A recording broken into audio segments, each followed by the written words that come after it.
ये current affair का part 9 होगा और आज से हम करंट अफेयर के अंदर इकोनॉमिक सर्वे, जो हिमाचल प्रदेश का इकोनॉमिक सर्वे उसको ऐड करने के लिए जा रहे हैं। और ये जो इकोनॉमिक सर्वे है ये 2023-24 का है, तो हम थोड़ा सा इकोनॉमिक सर्वे भी डिस्कस किया करेंगे करंट अफेयर में। और उसका एक रीजन ये है, देखिए ये सारी जो क्वेश्चन है आप देखिए, एवरेज, इसका जरा ऑप्शन देखें, इसके एवरेज लैंड होल्डिंग साइज और area operated by the number of the farmers, ये कहाँ से मिलते हैं आंकड़े आपको। ठीक है, इसका जवाब है, ये जवाब आप इसका जो जवाब है ये है इकोनॉमिक सर्वे। अब देखिए दूसरा, ये हिंदी में दिया हुआ है और इंग्लिश में देखिए, the target of the food grain production in Himachal Pradesh for 2020-21 इतना। ये सारे आंकड़े कहाँ से, प्रोडक्शन ऑफ द वेजिटेबल्स, ये कहाँ से आंकड़े मिलते हैं, ये सारे आंकड़े मिलते हैं आपको इकोनॉमिक सर्वे, हिमाचल प्रदेश का इकोनॉमिक सर्वे आप पढ़कर आपको जाना चाहिए। दो चीजें जरूर पढ़नी चाहिए आपको, एक तो सेंसस के बारे में हिमाचल प्रदेश का, और जो 2011 का सेंसस है उसके बारे में कब पॉलिसी आई, मैं उसके लिए हालांकि एक लेक्चर सीरीज अलग से लाने वाला हूँ क्योंकि वो बहुत जरूरी है। आप देखोगे कि काफी आपको बीच बीच में सेंसस के क्वेश्चन मिलते हैं, पिछले साल भी क्वेश्चन पूछे थे उसने, तो मैं उसके 5, 6, 7, 8 तो इतने तो लेक्चर हो जाएंगे छोटे छोटे। अब दूसरा देखते हैं, देखिए यहाँ पर टी प्रोडक्शन के बारे में पूछा है कि 2020-21 में T production in Himachal Pradesh 11.45 lakh kilogram, तो ये कहाँ से मिलता है आपको, ये भी इकोनॉमिक सर्वे से मिलता है आपको। Small and marginal farmer are provide agriculture input 50% of the subsidy, तो बहुत सारे पॉइंट आपको जो है हिमाचल प्रदेश का जो इकोनॉमिक सर्वे होता है उसको ये जैसा कि इस बार जो सर्वे है शायद 16 या 17 चैप्टर है उसके अंदर, तो मैंने आज 2 चैप्टर इंक्लूड किए, चैप्टर नंबर 1 और चैप्टर नंबर 2। तो जीडीपी के बारे में बताते हैं दोनों के दोनों, आप देख सकते हैं आप यहाँ पर कि 15.7% of the GSDP come from the agriculture and allied sector, सीधा स्टेटमेंट उसने उससे उठाया है, क्या बोलते हैं, इकोनॉमिक सर्वे से। तो ये इसलिए बहुत जरूरी होता है कि आप इकोनॉमिक सर्वे पढ़ कर जाओ। तो अब हम अपना इकोनॉमिक सर्वे पढ़ते हैं, मैं इसका पीडीएफ अटैच करा दूंगा नीचे, शायद मैंने अभी तक अटैच नहीं कराया है, तो मैं कोशिश करूंगा इसको आज अटैच कराने के नीचे। अब देखिए ये क्या है, ये चैप्टर 1 का ओवरव्यू है और ये चैप्टर 2 का ओवरव्यू है, तो इसको आप चैप्टर 1 और चैप्टर 2 का ओवरव्यू आप पढ़ लेना, एक बार समझ लो कि इसके अंदर मतलब है क्या। देखिए जो इकोनॉमी के बारे में कि कितनी जीडीपी ग्लोबल का, चाइना का, इंडिया का जीडीपी इतने रेट से बढ़ेगा, इतने परसेंट के रेट से बढ़ेगा, ये कौन कौन जारी करता है। देखिए बहुत सारी एजेंसियां जो जारी करती है, लेकिन उसमें कुछ के नाम हमको पता होने चाहिए। एक तो इंटरनेशनल मॉनेटरी फंड, इसके बारे में पता होना चाहिए कि इस इंटरनेशनल मॉनेटरी फंड ना कितने आंकड़े, मतलब किस टाइप के आंकड़े जारी करे। इंटरनेशनल मॉनेटरी फंड हो गया, वर्ल्ड बैंक हो गया, और वो ईसीडी के बारे में अगर आप छोड़ सकते हो तो अच्छी बात है, कोई दिक्कत नहीं। तो इन्होंने प्रेडिक्शन की है कि आईएमएफ ने कि जो 2024 में ग्लोबल जीडीपी 2.9% के रेट से ग्रो करेगी, और वर्ल्ड बैंक ने ये प्रेडिक्शन की है कि 2.4 के रेट से परसेंट से ये ग्रो करेगी। ठीक है, तो ये वाले आंकड़े याद रखना। अब चाइना के बारे में बात करते हैं, चाइना को आप इग्नोर कर सकते हो लेकिन इंडिया को इग्नोर नहीं कर सकते हो। तो आईएमएफ ने क्या बोला है, इंटरनेशनल मॉनेटरी फंड ने ये बोला है कि इंडिया की जीडीपी 2024 का जो फाइनेंशियल ईयर होगा उसमें 6.3 के रेट से 6.3% के रेट से ग्रो करेगी, लेकिन वर्ल्ड बैंक ने बोला है ये कि ये 6.4% के रेट से ग्रो करेगी। स्टेटमेंट पूछे गए हैं इस टाइप के, इसलिए मैं बता रहा हूँ। अब देखिए 1, 2, 3 तो ये हो गए, एक इंडिया के अंदर भी आंकड़े जारी किए जाते हैं, तो इंडिया के बारे में भी पता होना चाहिए, अभी हम देखेंगे। तो इसमें यहाँ पर आपको ये 2-3 पॉइंट यहाँ पर फैक्ट के बारे में पता होना चाहिए। देखो ये जब भी इकोनॉमी सर्वे पढ़ते हैं तो उसमें फैक्चुअल चीजें, डेटा याद करना पड़ता है, तो आप इसका एक छोटे से नोट्स बना लो, A4 साइज शीट पे छोटे से नोट्स कि भैया वर्ल्ड बैंक ने ये इस टाइप के, और जब भी आप कुछ कर रहे हो जैसे खाना खा रहे हो उसको रख लो फैक्ट को। अब बात करते हैं हम कि जीडीपी होता क्या है। देखो किसी भी बाउंड्री के अंदर, ज्योग्राफिकल एरिया के अंदर, जितनी एक साल के अंदर जितनी फाइनल गुड्स एंड सर्विसेज, यहाँ पर जो कीवर्ड है फाइनल गुड्स एंड सर्विसेज, तो ये जो कुछ ज्योग्राफिकल एरिया के अंदर ही इंक्लूड होने चाहिए। ठीक है, एक साल के अंदर किसी ज्योग्राफिकल एरिया के अंदर कितने फाइनल गुड्स और सर्विसेज आपने प्रोड्यूस किए, किसी को भी डबल दोबारा काउंट नहीं करना है, एक ही बार काउंट करना है, तो उसी को बोलते हैं जीडीपी। जीडीपी वो अलग अलग है कि कांस्टेंट प्राइस पर निकालना है या फिर आपको किसी करंट प्राइस पर निकालना है, वो अलग अलग होता है। अब अगर स्टेट लग गया यहाँ पर ग्रॉस स्टेट डोमेस्टिक प्रोडक्ट, तो इसका मतलब ये हो गया कि ये बात एक ही है कि हम किसी इसके अंदर, क्योंकि इंडिया है, इंडिया के अंदर भी बहुत सारे स्टेट है, जैसे हिमाचल प्रदेश हो गया, जम्मू कश्मीर हो गया, तो सबकी अपनी जीडीपी है, तो इसमें यहाँ पर स्टेट लगा दो। बात सबकी डेफिनेशन यही है कि एक साल के अंदर हिमाचल प्रदेश के अंदर, हिमाचल प्रदेश का जो ज्योग्राफी है, ज्योग्राफिकल एरिया है, उसके अंदर फाइनल कितने गुड्स और सर्विसेज प्रोड्यूस किए गए, ठीक है, किसी को भी डबल टाइम काउंट नहीं करना, तो इसको बोलते हैं हम क्रॉस स्टेट डोमेस्टिक प्रोडक्ट। अब बात करते हैं कि जैसे मैंने कहा इनको दो तरह से काउंट किया जाता है, एक तो करंट प्राइस पर काउंट किया जाता है और दूसरा भी आ जाता है कांस्टेंट प्राइस पर। तो ये किया क्यों जाता है, मतलब कि कांस्टेंट प्राइस पर, देखो जैसे मान लो कि 2000 अभी क्या चल रहा है, 2024-25 फाइनेंशियल ईयर चल रहा है और ये 31 मार्च 2024 को खत्म हो जाएगा। तो अब इसके अंदर होगा क्या, इसके अंदर ये होएगा कि जैसे मान लो कि जीडीपी आ गया 2024-25 का जीडीपी आ गया, हम कहते हैं कि 120 करोड़, और 2022 23 24 में लिख देते हैं ये 100 करोड़ था। तो मतलब पिछले साल में कितना जीडीपी था और इस साल कितना जीडीपी था, इससे कंपैरिजन करिए तो आपको लगेगा 20 करोड़ का जीडीपी।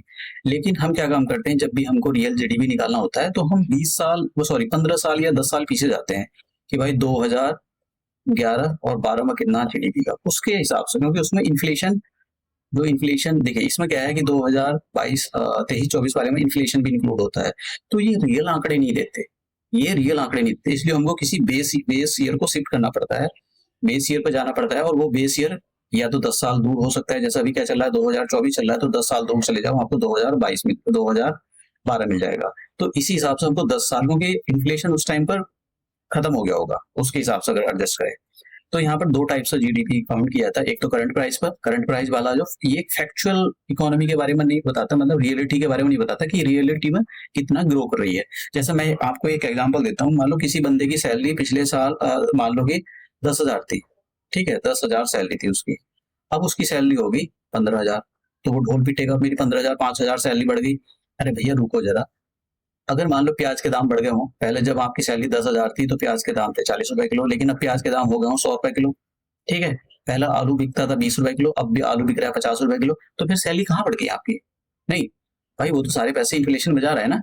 तो ये प्रॉब्लम ना हो इसलिए हम बेस ईयर को फाइंड आउट करते हैं, मतलब किसी भी 10 साल पीछे जाएंगे उसको बेस ईयर, तो अब बेस ईयर याद रखना, बेस ईयर जो इंडिया और हिमाचल प्रदेश 2011-12 के बेस ईयर पर, ये जो है 2011-12 बेस ईयर को एज ए बेस ईयर लिया गया है इसको, 2000 पहले ये अलग था, 2004-5 था, लेकिन अब जो 2011-12 लेते हैं बेस ईयर, ठीक है। तो ये हमारा जो रियल जीडीपी और जो नॉमिनल जीडीपी में ये डिफरेंस होता है। अब बात करते हैं कि ये जीडीपी के बारे में हो गया, अब हम बात करते हैं यहाँ पर कि भाई इंडिया का जीडीपी कितना है, इंडिया का जीडीपी कितना है और उसका जीडीपी कितना है, हिमाचल प्रदेश का जीडीपी कितना है, दोनों प्राइस पे देखेंगे हम, करंट प्राइस पे भी देखेंगे और कांस्टेंट प्राइस पे भी देखेंगे। तो सबसे पहले हम इंडिया के जीडीपी के बारे में बात कर लेते हैं। तो इंडिया का जो जीडीपी है वो करंट प्राइस पर, देखिए ये कौन सा प्राइस यहाँ पर ध्यान देने की जरूरत है, ये है इंडिया का जीडीपी, ये जो है यहाँ पर इंडिया का जीडीपी है, ये वाला जो सेक्शन है ये इंडिया का है ये वाला, और ये जो है हिमाचल प्रदेश का है, और इस सेक्शन में जो जीडीपी एट कांस्टेंट प्राइस, मतलब कि बेस ईयर 2011-12 को यहाँ पर बेस माना गया है और फिर जीडीपी निकाला गया है, तो ये जीडीपी है 1,71,78,641 करोड़ का हमारा जीडीपी है, ठीक है। ये कौन से, और अभी अभी देखेंगे इसको, तो ये जीडीपी कौन सा जीडीपी है, ये बेस ईयर 2011-12 के अकॉर्डिंग कैलकुलेट किया गया है। अगर आप करंट प्राइस पर अगर कैलकुलेट कर रहे हो तो करंट प्राइस पर ये ज्यादा देता है, क्योंकि इसके अंदर इन्फ्लेशन भी होता है, अगर आप इन्फ्लेशन हटा दो तो फिर ये जो है कांस्टेंट प्राइस पर आ जाता है। तो इसमें आप देख सकते हो 2,96,57,745 करोड़, इतना जीडीपी है हमारा, तो ये वाला आंकड़ा याद रखना। अब हम बात कर अभी देखेंगे कि इंडिया का जो जीडीपी है, क्योंकि इंडिया का जो नेशनल स्टैटिकल इंडिया का जो डिपार्टमेंट है वो भी आंकड़े जारी करता है, तो उसके हिसाब से इंडिया का जीडीपी 7.3% के रेट से ग्रो कर रहा है। तो ये तो हो गई इंडिया के जीडीपी के बारे में बात। अब बात करते हैं हिमाचल की। ऐसे ही हिमाचल प्रदेश का भी जीडीपी दो टाइप से काउंट होता है, एक तो होता है करंट प्राइस के हिसाब से कि करंट प्राइस में कितना है, और बेस ईयर को यहाँ पर 2011-12 को बेस ईयर लिया गया और उसके हिसाब से जीडीपी निकालते हैं, तो इसी को हम रियल जीडीपी बोलते हैं, जिसमें बेस ईयर 2011-12 लिया गया है। तो रियलिटी में कितना जीडीपी है? तो अगर हिमाचल प्रदेश की बात करें तो हिमाचल प्रदेश का जीडीपी 1,42,800 करोड़ का जीडीपी है। ठीक है, हिमाचल प्रदेश का जो करंट जीडीपी है, मतलब करंट जीडीपी नहीं, मतलब जो जीडीपी है, रियल जीडीपी है।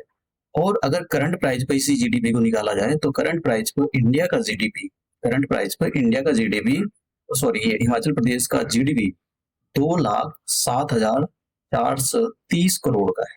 ठीक है, तो यहाँ पर इसके हिसाब से 8.2% की ग्रोथ हुई है, और इसके हिसाब से अगर हम रियल जीडीपी की बात करें तो 7.1% के रेट से हिमाचल प्रदेश की जीडीपी ग्रो कर रही है। अब यहाँ पर उसके बारे में बात करते हैं, इंडिया की कितने परसेंट से ग्रो कर रही है। तो इंडिया की जो जीडीपी है 7.3% के रेट से ग्रो कर रही है। ये आंकड़े किसने जारी किए? ये भारत सरकार के आंकड़े, जो इंडिया का डिपार्टमेंट है, जो मिनिस्ट्री ऑफ स्टैटिस्टिक्स है, वो रिलीज करती है। अब यहाँ पर बात करते हैं, देखिए हिमाचल प्रदेश और इंडिया के बारे में बात हो रही है। ये जो लाल लाल लाइन है, ये किसकी लाइन दिखाई दे रही है? ये है भारत की, तो इंडिया की। और ये जो ब्लू लाइन के ऐसे लगे हुए हैं, काली लाइन पर ब्लू लाइन लगी हुई है, तो ये है हिमाचल प्रदेश की। तो हिमाचल प्रदेश की देखो 7.3% ये इंडिया की जीडीपी है, और 7.1% ये किसकी जीडीपी है? ये हिमाचल प्रदेश की जीडीपी। और ये किस प्राइस पर निकाली गई है? ये 2011-12 के प्राइस पर, मतलब ये रियल जीडीपी में कितनी ग्रोथ हो रही है, ये उसके यहाँ पड़े हैं। ठीक है, देखो मैं फिर से बता देता हूँ, ये कौन सी जीडीपी है? ये वाली, ये हिमाचल प्रदेश की, और ये होती है करंट प्राइस पर जो निकाले गए। तो इसके हिसाब से करंट प्राइस के हिसाब से अगर आप जीडीपी निकाल रहे हो तो ग्रोथ रेट कितना होगा? 8.9%, और हिमाचल का कितना होगा? 8.2%। अगर आप रियल जीडीपी निकाल रहे हो, मतलब बेस ईयर 2011-12 को निकाल रहे हो, तो उस हिसाब से जो ग्रोथ रेट होगा वो 7.1% होगा हिमाचल प्रदेश का, और इंडिया का होगा 7.3% होगा। तो ये बात समझ में आई। अब बात करते हैं, ये देखिए क्वेश्चन पूछे गए हैं, आपको कुछ आंकड़े पता ही होने चाहिए। अब बात करते हैं, हाँ यहाँ पर बात करते हैं, ये तो ये दे रखा है, जरा यहाँ पर आ जाते हैं। ये मैंने एक, ये वाला जो कॉलम है, ये 2022-23 का, ये है रियल जीडीपी हिमाचल प्रदेश का। ठीक है, रियल जीडीपी। और ये जो है, ये करंट प्राइस पर निकाला, जो करंट प्राइस होते हैं उसमें निकाला गया, मतलब नॉमिनल जीडीपी, नॉमिनल जीडीपी। तो इसके अंदर जो है इन्फ्लेशन इंक्लूड होता है। अगर आप इन्फ्लेशन हटा दो तो ये रियल जीडीपी में कन्वर्ट हो जाता है। तो ये कितना जीडीपी है, रियल जीडीपी कितना है भाई, ये तो याद रखना पड़ेगा अगर आपको हिमाचल प्रदेश का एग्जाम पास करना है तो। अब बात करते हैं, तो यहाँ पर मैंने सारी चीजें आपको बता दी। पर कैपिटा देखिए, मैंने यहाँ पर शुरू में आंकड़े दिए थे, ये तो आपको समझने में आसानी होगी। ये यहाँ पर जो ये दिया हुआ, तो यहाँ पर ऐसा नहीं कि सारी चीजें आपको याद करनी पड़े, इसमें बहुत सारी चीजें आप स्किप कर सकते हो। तो मतलब जो मैं बता रहा हूँ उसको अच्छे से समझ लो, ये काफी हेल्पफुल रहेगा आपको मतलब चीजों को समझने में। अब यहाँ पर बात करते हैं पर कैपिटा इनकम। देखो पर कैपिटा इनकम होती क्या है? पर कैपिटा इनकम ये होती है कि अगर आपने, आपकी टोटल जीडीपी कितनी है उसको टोटल पॉपुलेशन से डिवाइड कर दो, तो आपका नेट ये पर कैपिटा इनकम आ जाता है। तो अब देख लेते हैं इंडिया का पर कैपिटा इनकम, बहुत जरूरी है, क्वेश्चन पूछा गया है। तो इंडिया का पर कैपिटा जो इनकम है, देखिए ये यहाँ पर ये दे रखा है, कितना है? 2,35,199 रुपए इंडिया का। और हिमाचल प्रदेश का कितना है? 1,85,854 रुपए। तो इतना जीडीपी दे रखा है, सॉरी जीडीपी नहीं, ये जो पर कैपिटा इनकम है। तो ये याद रखना, ये बहुत जरूरी है, पर कैपिटा इनकम। अब यहाँ पर हम बात करते हैं सेक्टर की। तो 3 सेक्टर होते हैं किसी भी इकोनॉमी के, primary sector, secondary sector and tertiary sector, जिसको सर्विस सेक्टर भी बोलते हैं। अब यहाँ पर जरा हम एक और चीज देख लेते हैं, जीबीए आता है। जीबीए क्या चीज है, इसके बारे में देख लेते हैं। देखिए जीबीए होता क्या है? जीबीए निकालने का तरीका ये होता है कि अगर मान लो आपका जीडीपी 100 करोड़ का था, 100 करोड़ का जीडीपी है, और सरकार ने आपको सब्सिडी दी है 20 करोड़ की, और फिर सरकार ने आप पर टैक्स भी लगाया है, सरकार ने 10 करोड़ का टैक्स लगा दिया। तो आप जो, देखिए आपको करना क्या है कि सरकार ने आपको, मान लो ये टैक्स को ज्यादा लगाते हैं, मान लो कि 20 करोड़ का टैक्स लगाते हैं हम, ठीक है, सरकार ने आपको, टोटल जीडीपी कितना था आपका? 100 करोड़ का, 12 करोड़ सरकार ने आपको सब्सिडी में दे दी है, 20 करोड़ का सरकार ने आप पर टैक्स लगा दिया। तो आप क्या काम करोगे? जीबीए निकालने के लिए ये जीडीपी जो था, इसके अंदर आप सब्सिडी को ऐड कर दो, तो और उसके बाद में ये जो टैक्स लगाया इसको हटा दो, तो कितना आ जाएगा? आप जीडीपी, ये जो जीडीपी के अंदर सब्सिडी को ऐड करोगे तो ये आ जाएगा 122, 112, और इसमें से 20 कम कर दो तो कितना आ जाएगा? 2, और कितना हो जाएगा? तो एक सेकंड गलत हो गया, तो देख लेते हैं यहाँ पर 112 और 20 करोड़ कितना आ गया? 2, तो 92 करोड़। तो रियल ये है जीडीपी, रियल में कितनी ग्रोथ है यहाँ की। ठीक है, तो इससे पता लगता है। तो जैसे मैं बता रहा था, मान लो किसी बंदे की सैलरी 10,000 है, ठीक है, और उसकी सैलरी होगी 1 साल के बाद 15,000, तो वो बहुत ही ढोल बजा रहा है। ढोल बजाने की जरूरत नहीं, पहले ये देखो इन्फ्लेशन कितना है, ठीक है, रियल में आपको फायदा कितना हो रहा है। तो यही है जीवीए का। जीवीए से पता लगता है एक्चुअल में कि आपने कितनी ग्रोथ की है, एक्चुअल में पता लगता है, ठीक है। अब बात करते हैं हम यहाँ पर सेक्टर के बारे में कि देखिए 2-3 टाइप के सेक्टर होते हैं। इंडिया का भी हम सेक्टर देखेंगे और हिमाचल प्रदेश का भी। तो अगर हम बात करें एम्प्लॉयमेंट की, तो पहले प्राइमरी सेक्टर के बारे में देखते हैं कि प्राइमरी सेक्टर कितना कंट्रीब्यूट करता है इंडिया के जो एम्प्लॉयमेंट में। तो प्राइमरी सेक्टर में 46 जितना भी हमारा वर्क एम्प्लॉयमेंट है उसका 46.07% प्राइमरी सेक्टर से आता है, और हिमाचल प्रदेश के अंदर ये आंकड़ा ज्यादा है।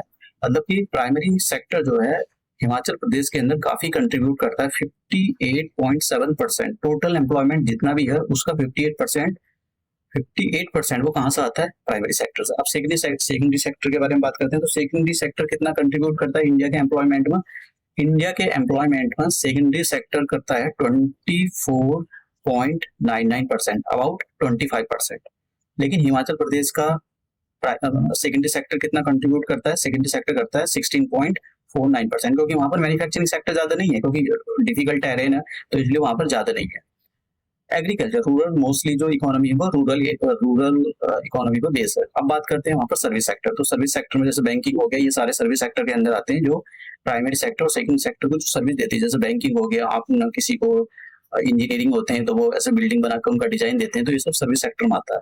तो अगर बात करें इंडिया का सर्विस सेक्टर कितना कंट्रीब्यूट करता है, तो 28.94% कंट्रीब्यूट करता है इंडिया के एम्प्लॉयमेंट में। और ये जो हिमाचल प्रदेश का टर्सरी सेक्टर जिसको सर्विस सेक्टर बोलते हैं, ये 24.35% कंट्रीब्यूट करता है हिमाचल प्रदेश की जो एम्प्लॉयमेंट में। तो ये वाले जो है आंकड़े, ये आपको पता होने चाहिए। अब यहाँ पर देखो एक बात यहाँ से साफ साफ निकलती है कि हिमाचल प्रदेश के पॉइंट ऑफ व्यू से बताता हूँ, हिमाचल प्रदेश में प्राइमरी सेक्टर सबसे ज्यादा कंट्रीब्यूट करता है एम्प्लॉयमेंट में, ठीक है। और दूसरे नंबर पर क्या आता है? दूसरे नंबर पर आता है टर्सरी सेक्टर, मतलब टर्सरी सेक्टर के अंदर ज्यादा एम्प्लॉयमेंट है। सबसे ज्यादा एम्प्लॉयमेंट किसके अंदर मिलेगा? आपको मिलेगा प्राइमरी सेक्टर के अंदर, और दूसरे नंबर पर आपको टर्सरी सेक्टर के अंदर, और तीसरे नंबर पर आपको यहाँ पर जो ये आता है सेकेंडरी सेक्टर जो मैन्युफैक्चरिंग सेक्टर, क्योंकि हिमाचल प्रदेश के अंदर मैन्युफैक्चरिंग सेक्टर इतना है नहीं है। अब ये हिमाचल प्रदेश का जीबीए और उसमें इंडिया का जीबीए में कितना कंट्रीब्यूशन है आप यहाँ पर देख सकते हो। तो अब देखिए मैंने यहाँ पर टर्सरी सेक्टर के बारे में देखा, tertiary sector accounted for the, ये जीबीए में बात हो रही है कि देखो जीबीए के अगर पॉइंट ऑफ व्यू से देखो तो ये क्या है, टर्सरी सेक्टर जीबीए में 44% कंट्रीब्यूट करता है। उसके बाद में सेकेंडरी सेक्टर आता है, और उसके बाद में कितना आता है? उसके बाद में आता है, यदि अगर हम मतलब अगर हम किसके पॉइंट से बात कर रहे हैं, अगर हम जीबीए के पॉइंट ऑफ व्यू से बात कर रहे हैं, तो टर्सरी सेक्टर ज्यादा कंट्रीब्यूट करता है as compare to the secondary sector, और सेकेंडरी सेक्टर ज्यादा कंट्रीब्यूट करता है as compare to the primary sector. तो ये वाला ऐसा याद आपको होना चाहिए, ठीक है। लेकिन अगर हम बात करें एम्प्लॉयमेंट का, मैं यहाँ पर हिमाचल प्रदेश के बारे में बता रहा हूँ, तो एम्प्लॉयमेंट के प्राइमरी सेक्टर ज्यादा कंट्रीब्यूट करता है as compare to the tertiary sector, और टर्सरी सेक्टर ज्यादा कंट्रीब्यूट करता है सेकेंडरी सेक्टर से। तो ये वाला इस टाइप के आपको जो है असेंडिंग डिसेंडिंग ऑर्डर में ये अरेंज आने चाहिए, क्योंकि यहाँ पर आपसे भी पूछे गए। अब देखिए ये कितना कर रहा है यहाँ पर करंट, उसके हिसाब से आप देख लेना है, ज्यादा तो नहीं है। मैंने जो आपको आंकड़े बताए ये आप इग्नोर भी कर दोगे, ग्राफ चलेगा, इसमें कोई दिक्कत नहीं है। अब देखते हैं हम कि भाई 2023 का क्वेश्चन है ये, 2023 का क्वेश्चन है ये। 2023 में सिंकुला पर ये करंट अफेयर पता, तो मैं यहाँ पर इसको सॉल्व तो नहीं कराऊंगा, आप देख लेना। ये क्या है? सिंकुला पास है, लाहौल एंड स्पीति, ये किसको कनेक्ट करता है? Lahaul and Spiti Himachal Pradesh with Zanskar valley in the, ये तो आप देख लेना, इसका क्वेश्चन का आंसर देख लेना किस किस को कनेक्ट कर रहा है ये। मैं यहाँ पर मतलब रिप्लाई नहीं करूंगा, मतलब सॉरी बताऊंगा नहीं इसको। मैं ये दिखाना चाहता हूँ, देखिए सारे क्वेश्चन ऐसा नहीं कि सॉल्व करने के लिए होते हैं करंट अफेयर के या किसी के, ये देखना पड़ता है कि वही क्या चल रहा है और क्या किस टाइप के क्वेश्चन आ रहे हैं। अब बात करते हैं यहाँ पर हम अर्थ आर के बारे में, क्योंकि काफी इंपोर्टेंट है। देखिए ये जो अर्थ आर है, वर्ल्ड वाइल्ड लाइफ फंड इसको हर साल इसको ऑर्गेनाइज करता है, और ये जो हर साल ऑर्गेनाइज होता है जब भी मार्च आएगा, तो मार्च का लास्ट सैटरडे, ठीक है, मार्च का जो लास्ट सैटरडे होगा उसको ये इसमें ये बोला जाता है कि लोगों से कि भाई 8:30 से लेकर और 9:30 के बीच में जो है आप अपनी नॉन एसेंशियल लाइट, ध्यान दें नॉन एसेंशियल लाइट, ऐसा नहीं कि आप बैठे हुए ऑपरेशन कर रहे हो किसी पेशेंट का, तो फिर नॉन एसेंशियल नहीं, वो तो बहुत जरूरी है, वो तो करना ही पड़ेगा, फिर जरूरी नहीं है कि आपको लाइट ऑफ करने की, ठीक है, वो काम पहले है तो उसको पहले परफॉर्म करना चाहिए। तो नॉन एसेंशियल लाइट को आप स्विच ऑफ कर दो 1 घंटे के लिए। तो ये बात याद रखना। और ये जो परंपरा है ये कहाँ से स्टार्ट हुई थी? ये ऑस्ट्रेलिया से स्टार्ट हुई थी 2007 से, ठीक है। तो ये वाले क्वेश्चन काफी। अब यहाँ पर देखिए जीरो शैडो डे 2024। यार मुझे क्वेश्चन मिला नहीं, एक जीरो शैडो डे पर शायद पता नहीं 2021 में पूछा था मुझे, मतलब मैंने देखा था, पढ़ा था और मैं उसको ढूंढ भी रहा था, मुझे मिला ही नहीं वो। तो इस जीरो शैडो डे पर उसने क्वेश्चन पूछा था, शायद 2021 में पूछा था, मुझे जहां तक याद है। वो मैं उसको ढूंढ कर रखूंगा, तो जब मुझको मिला जरूर सॉल्व कराऊंगा। देखो समझ लो जरा है क्या ये जीरो शैडो डे वगैरह ये। तो देखो होता क्या है कि जो सन है, जैसे अर्थ होगी, तो अर्थ में ये क्या है, ये इक्वेटर हो गया, और ये ट्रॉपिक ऑफ कैंसर हो गया, और ये ट्रॉपिक ऑफ कैप्रिकॉन हो गया। तो अर्थ जो है इन दोनों के बीच में ऐसे घूमता रहता है, ना तो वो ट्रॉपिक ऑफ कैंसर के इधर जाएगा और ना ही वो ट्रॉपिक ऑफ कैप्रिकॉन के इधर जाएगा, इन्हीं पर रहेगा। तो मतलब जैसा मान लो कि ये हमने यहाँ पर ले लिया, इंडिया यहाँ पर कहीं है, और मान लो कि ये बेंगलोर सिटी है। तो जब यहाँ पर सन आएगा इधर से चलता हुआ, तो एकदम कोई भी पर्सन सीधा खड़ा हुआ होगा, मतलब कोई खड़ा हुआ होगा, तो उसकी जो शैडो होगी वो दूर कास्ट नहीं होगी। जैसे मान लो कोई सन, ये कोई पोल है, और जब सन मान लो यहाँ पर है, सन यहाँ पर चमक रहा है, तो इसकी जो शैडो है वो ऐसा कास्ट होगी। लेकिन अगर मान लो ये कोई पोल है छोटा सा, और सन एकदम बिल्कुल ओवरहेड है, यहाँ पर सन ऐसा चमक रहा है, तो फिर इसकी जो शैडो होगी वो इसी पर होगी, इसी पोल पर होगी। इसी को जीरो शैडो डे बोला जाता है, ठीक है। तो ये वाली बात याद रखना है यहाँ पर। अब हम देखिए यहाँ पर एक और ये नेक्स्ट है, तो इसको नेक्स्ट करंट अफेयर में हम डिस्कस करेंगे। अगर आप इसको करना चाहो तो मैं करा सकता हूँ, लेकिन चलो कोई बात नहीं, बड़ा हो जाएगा, हम इसको नेक्स्ट करंट अफेयर में भी, क्योंकि बहुत सारा है करने के लिए। ये भी करना है इसमें, फिर से जीडीएस के बारे में बनना है, ये क्वेश्चन भी करने हैं। इरिगेशन प्रोडक्ट को कितना, क्लाइमेट चेंज परफॉर्मेंस इंडेक्स में क्या रैंकिंग की इंडिया के बारे में, ह्यूमन राइट्स के बारे में भी देखना है। तो बहुत सारी चीजें देखनी है। तो देखिए सेंसस, और ये मैं दो चीजें बोलूंगा, आप इनको अवॉइड ना करें, इनको करके जाएं। और इसका आप देख सकते हो, मैं आपको बाकायदा ये सारी चीजें दिखा सकता हूँ कि सेंसस से भी क्वेश्चन पूछे गए हैं। इसमें सेंसस देखिए, यहाँ पर 2011 का सेंसस हिमाचल प्रदेश की पॉपुलेशन के बारे में, और बहुत सारी चीजें पूछी गई। देखिए per capita income at the current price first revise, देखिए बहुत जरूरी है कि आप करके जाओ। देखिए यहाँ पर कितना बता इंक्रीज, कितना परसेंट इंक्रीज हो गई, तो मैं इंक्रीज वाला भी ग्राफ डाल दूंगा। देखो यहाँ पर ये बहुत, सच बताऊं तो Himachal Pradesh public service commission UPSC के लेवल का क्वेश्चन बनाता है, आप समझ रहे हो। तो हर कोई नहीं निकाल सकता, ऐसा बोलते हैं कि ये तो, ऐसा बोलते हैं ना, फैक्चुअल चीजें करके जाओ, फैक्चुअल नहीं कॉन्सेप्चुअल चीजें भी होनी चाहिए आपको याद। इसलिए जो यूपीएससी की तैयारी करता है उसको, वो उसके ज्यादा चांसेस होते हैं निकालने के, लेकिन ऐसा भी नहीं है कि आप बिना यूपीएससी के आप निकाल सकते हो, निकाल सकते हो, बस यही तो थोड़ी मेहनत ज्यादा करनी पड़ेगी। तो अब हम मिलते हैं अपने नेक्स्ट लेक्चर में नए क्वेश्चनों के साथ में।